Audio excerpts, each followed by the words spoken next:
What Azkaban did to prisoners you wish you knew. Azkaban was never designed to punish the body. That is the first lie the wizarding world tells. Chains, cells, stone walls, those were only theater. The real sentence was psychological annihilation. Azkaban did not aim to hurt prisoners. It aimed to unmake them. From the moment an inmate crossed its threshold, identity began to dissolve. The prison's location alone was an act of mental warfare. Isolated, surrounded by hostile seas, stripped of natural sound and color, Azkaban denied the mind its most basic anchors. No birds, no wind through trees, no normal passage of time. Days blended together until chronology collapsed. Prisoners stopped counting because counting implied a future. Azkaban removed the future first. Then came the Dementors. Well, I tell stories they never told you. It costs you nothing to subscribe this channel and stay connected. Not as guards, but as an environment. They did not interrogate. They did not threaten. They did not scream. They withdrew meaning. Dementors forced the brain into a permanent state of emotional recall. Every regret, every shame, every fear replayed on a loop with increasing clarity. Prisoners were not shown their worst memories once. They were forced to live inside them continuously. Neuroscience would later describe this as catastrophic memory flooding.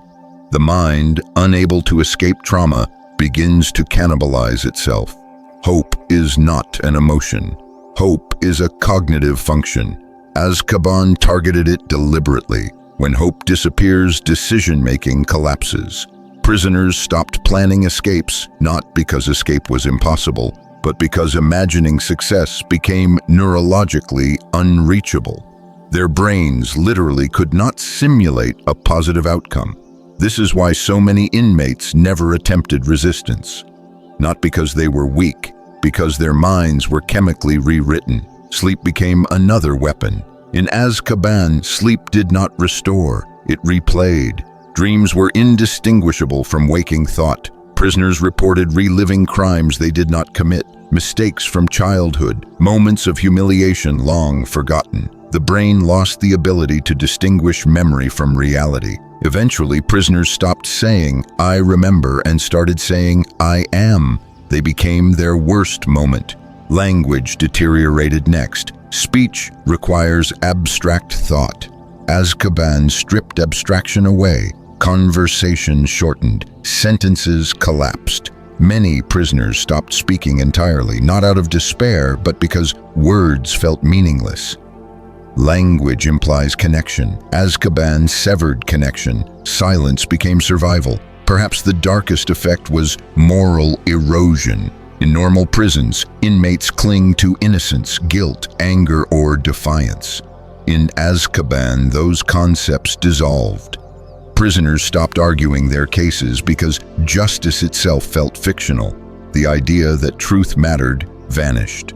When morality collapses, identity follows. This is why former inmates often emerged emotionally flattened. They were not evil, they were empty. Azkaban also distorted time perception. Minutes stretched into agony. Years vanished unnoticed. Some prisoners believed they had been incarcerated for decades when only months had passed. Others believed release day was imaginary. This temporal damage persisted after freedom. Many released inmates never reintegrated. They waited for guards who never came, slept fully clothed, avoided happiness as if it were dangerous. Azkaban did not end at the gate. The ministry claimed the prison worked because it prevented repeat offenses. That was true. Not because prisoners were reformed, but because their minds were broken beyond function. And yet this was only the first stage of what Azkaban truly did. Because long-term exposure did something far worse than despair. It reshaped the soul's relationship with memory itself. That truth was never recorded, never admitted, and never repaired. Next part will reveal what happened to prisoners who survived Azkaban, and why some of them were never truly alive again. Leaving Azkaban did not mean freedom. That is the second lie the wizarding world tells. For most prisoners, release was not an ending. It was a continuation of punishment, carried out inside their own minds, without walls, without guards, without Dementors visibly present. Azkaban followed them home.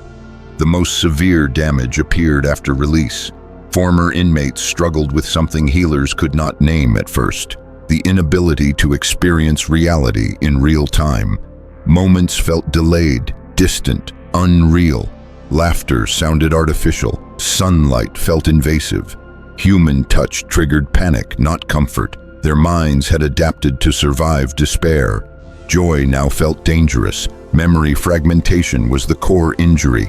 Azkaban had trained the brain to live only in the past. After release, prisoners could recall pain with perfect clarity, but struggled to form new memories.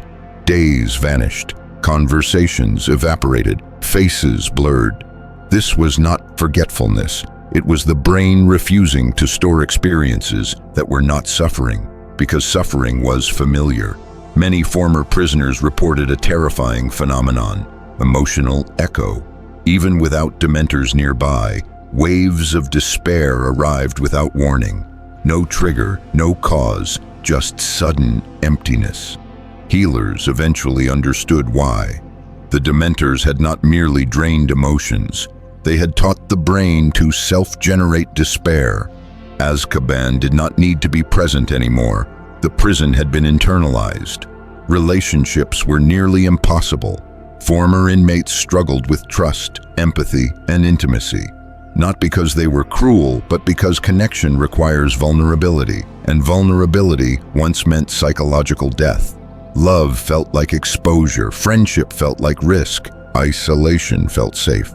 So they withdrew. Some attempted to rebuild their lives. Most failed quietly. Employment was difficult. Social rules felt incomprehensible. Authority figures triggered panic or rage. Many ex-prisoners unconsciously sabotaged opportunities, returning to isolation because it was predictable. The world expected gratitude. They felt terror. The darkest outcome was identity collapse. Years in Azkaban stripped away personal narrative. Prisoners stopped seeing themselves as individuals and began seeing themselves as events. The crime, the accusation, the sentence. After release, they asked a question that haunted them. If I am no longer a prisoner, who am I? Most never found an answer. Some former inmates sought silence permanently. They moved far from cities, lived alone, avoided magic, avoided people, avoided mirrors, not because they wanted to disappear, but because being perceived felt unbearable. Others never adapted at all. They were institutionalized elsewhere, or faded into obscurity, or died early, not from curses or illness, but from profound disengagement with life. Azkaban did not kill them. It erased their will to exist. The ministry never studied long-term effects, because acknowledging them would mean admitting something unforgivable. Azkaban was not a prison.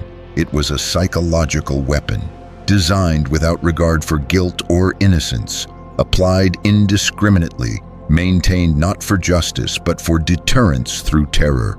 Fear was easier than reform. There were alternatives: healing wards, rehabilitation, memory therapy, controlled isolation without Dementors. They were rejected because Azkaban worked too well, not at creating safety, but at creating silence.